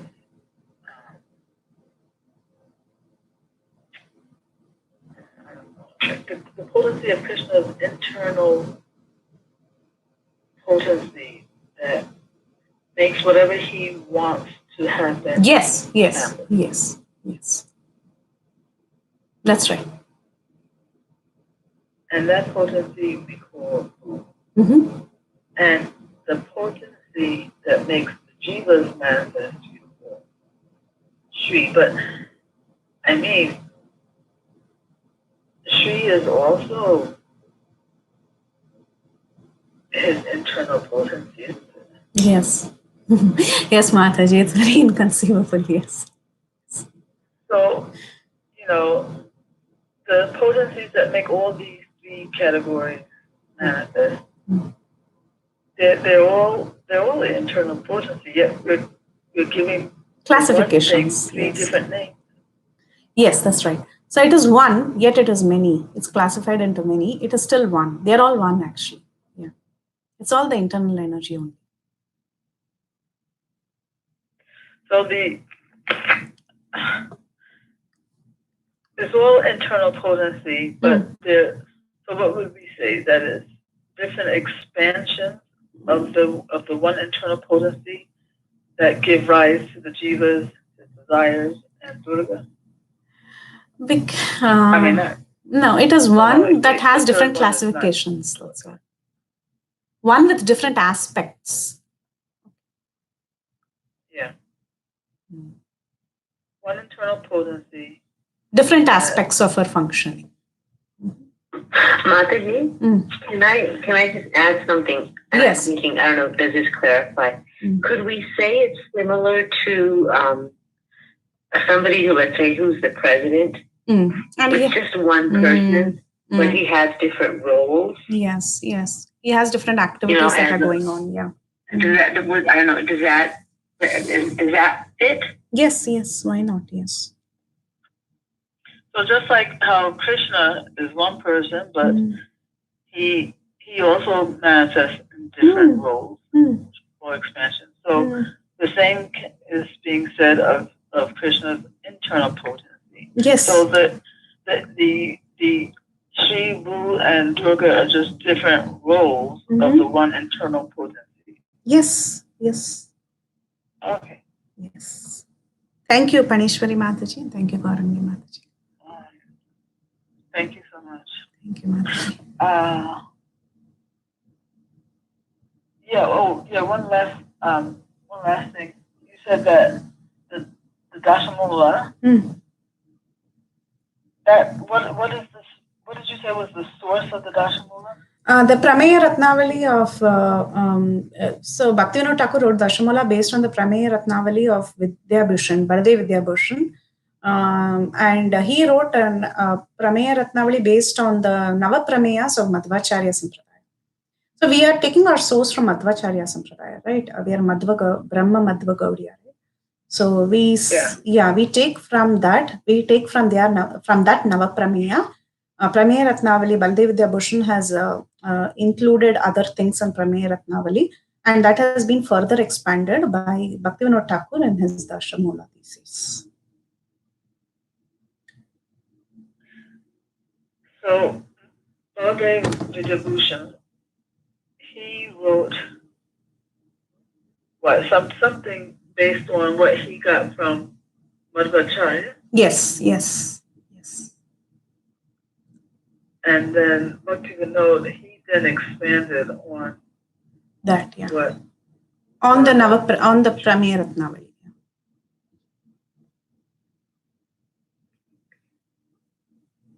All right. Thank you. Thank you, Mataji. Any other questions or realizations, comments?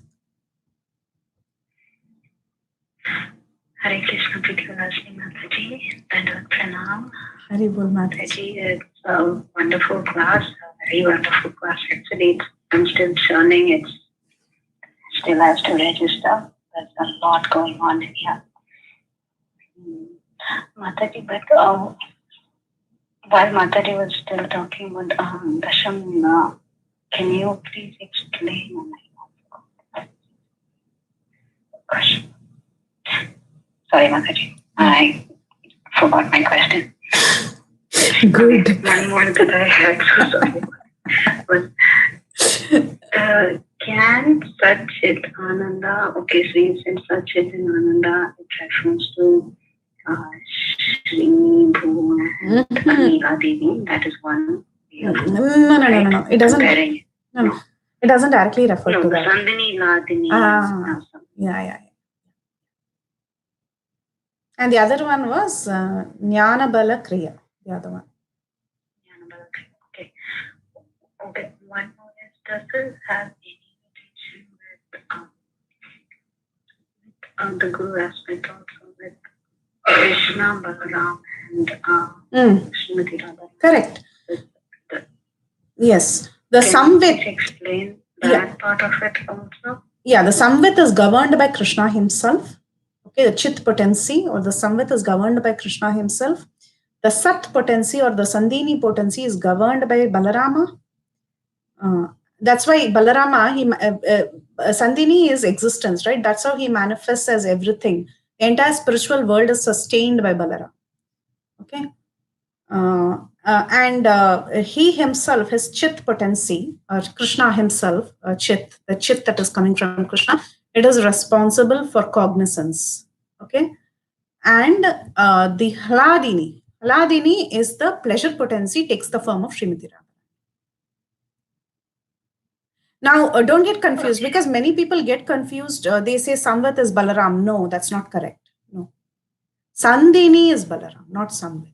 Because immediately people think cognizance is equal to Guru is equal to Balaram, but that understanding is wrong.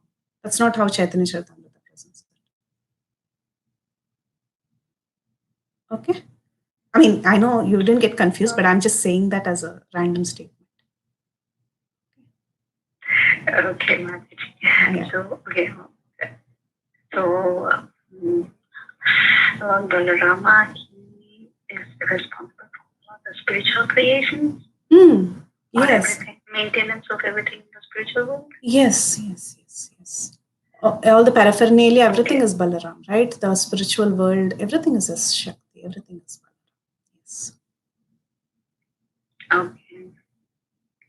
Okay. And Radhini Shakti then undergoes the transformation, and that's how the entire material expansion is created. Material world is created. We don't, it is the Parashakti that transforms here. Yeah, Mataji, yes. Okay, so next question is, Okay, now I don't know what I have to say in regard to Darshan Mataji. Is there a different explanation by any other sampradaya on how this entire cosmos is created? Oh yes, everybody has their own. Visishta Advaita is Ramanuja. Just a theory? Oh, it's a detailed philosophical thesis, Mataji. Sri Bhashya is so big. And our Govinda Bhashya is so humongous. It's a detailed study which at least with my limited intelligence, I won't even attempt. So if something is given in Dashamul, just to digest that is so hard actually.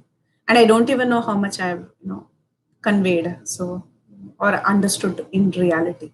So it's very intense, Mataji.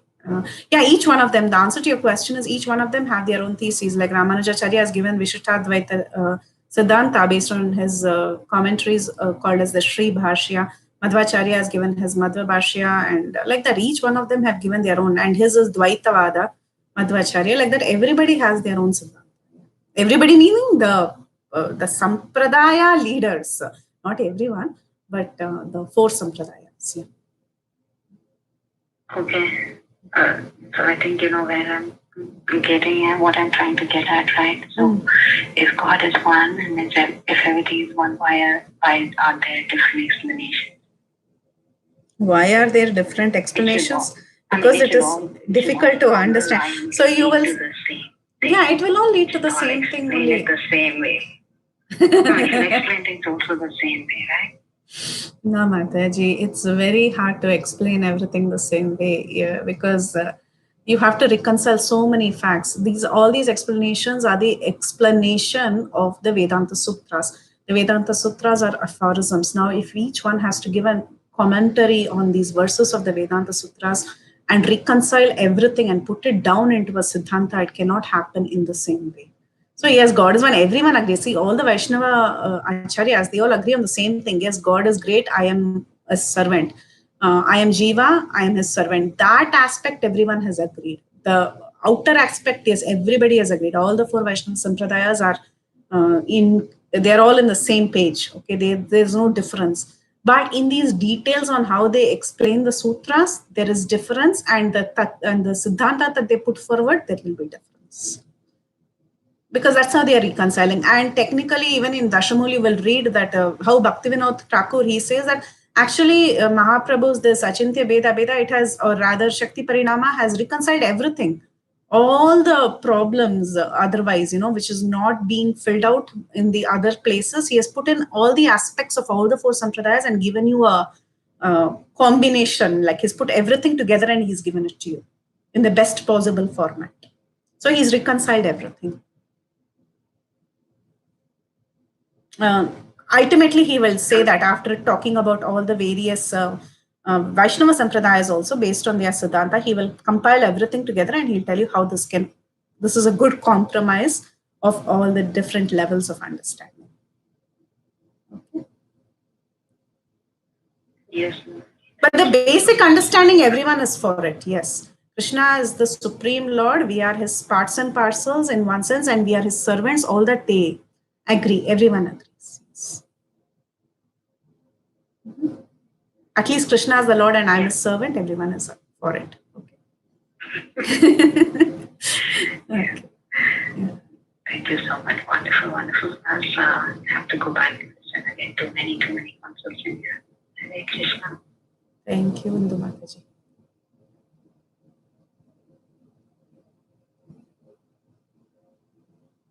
So, I had a comment on Indu Mataji's question. Yes. Go ahead. Can I share, Mataji? Yes, please go ahead. Yeah, I think she was asking about how the Guru Tattva, kind of ties up into all this. If my understanding is right, the Guru Tattva is actually, it comes from the Baladeva expansion of Sri Krishna, so that is a separate line, altogether. Yes. Like that. And currently we are discussing Krishna's, Shaktis. And the Guru Tattva actually, in one sense, it is, of course, coming from Krishna because Balarama is an expansion of Krishna, but the Guru Tattva basically, Balaram takes care of it. Like yes. That. So I just wanted to add that. Yes, Mataji, that is right. Yes. Yes.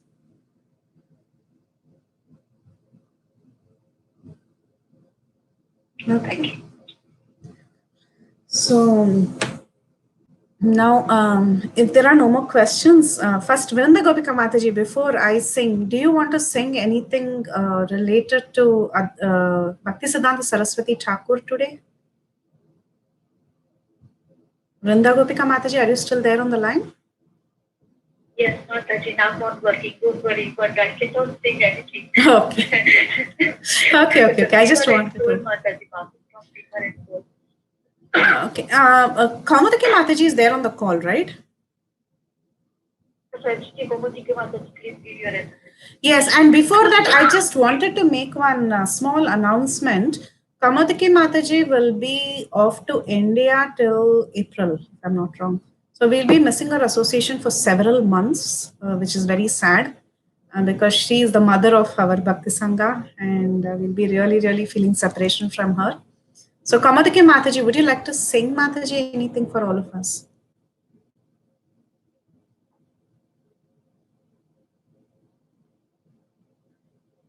Okay. I think she's on mute. She's our Mahalakshmi. She's our Mahalakshmi. Yes, Mataji. I will unmute her. Actually, there was a disturbance. That's why I muted her. Once again. Okay, I've done it. Yeah. Okay, I'm done. You done, Mataji? Yeah, done. Yeah. Kaumudiki Mataji.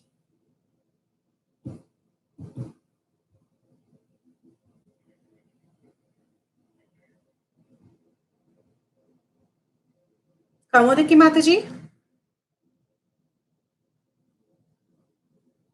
You are unmuted. Okay, I think Mataji is not there. Okay. Okay, then I'll do this one, Jeev Jago. I got this from Chaya Mataji, so I'm just going to sing Jeev Jago. So I'll sing this song. This is again Bhaktivinoda Thakur's Geetavali, Jeev Jago, Jeev Jago.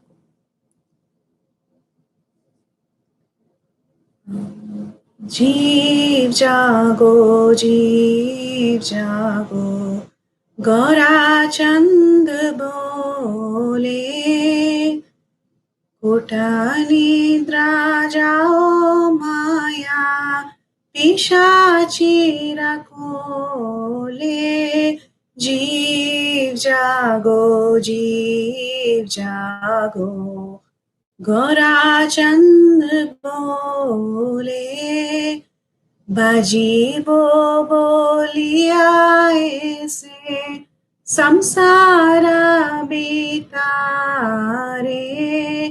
buliya rohile tomi, avidyara bhare, tomare loite ami, oino avatara,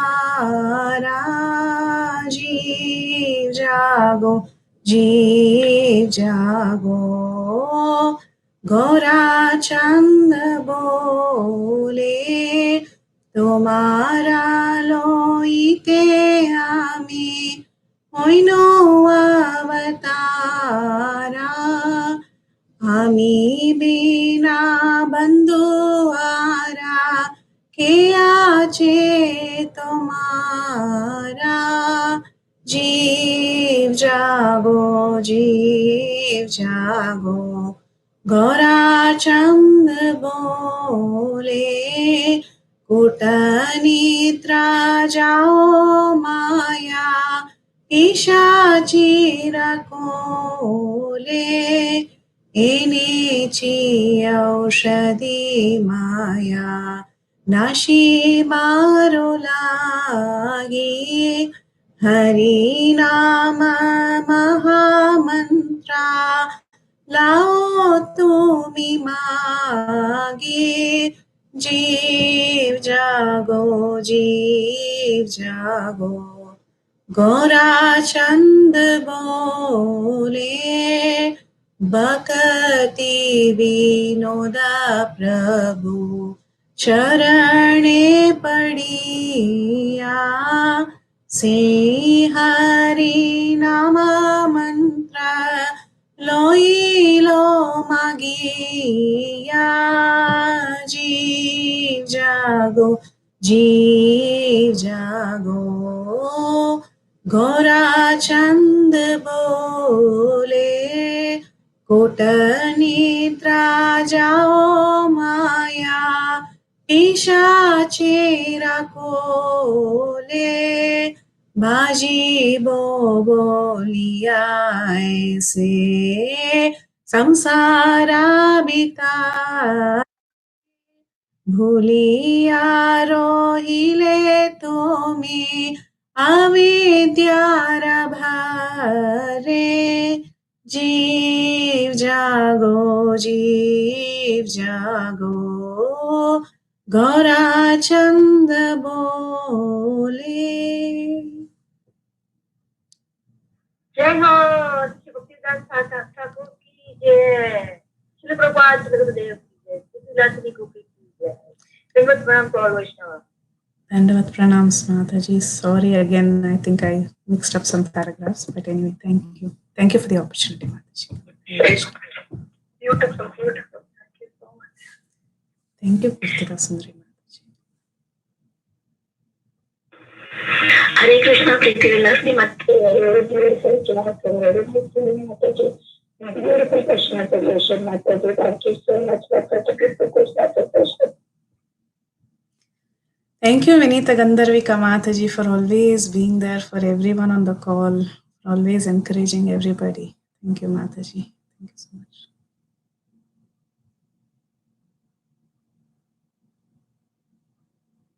Okay. So then if there are no more questions, comments, realizations. Yeah, if there are no more questions, comments or realizations, we can end the call. वाञ्छकल्पतरुभ्यश्च कृपा सिन्धुभ्यैव च पतितानां पावनेभ्यो वैष्णवेभ्यो नमो नमः। अनंत कोटि वैष्णव वृंद की जय, श्री प्रभुपाद की जय, श्री बृहद भागवतामृता की जय, श्री सनातन गोस्वामी की जय, अनंत कोटि वैष्णव वृंद की जय। हरे Krishna. We are very much over time. Please forgive me for that. Hare Krishna. Thank you so much, Ashley. It's no longer being recorded. Thank you, Mataji. Hare Krishna.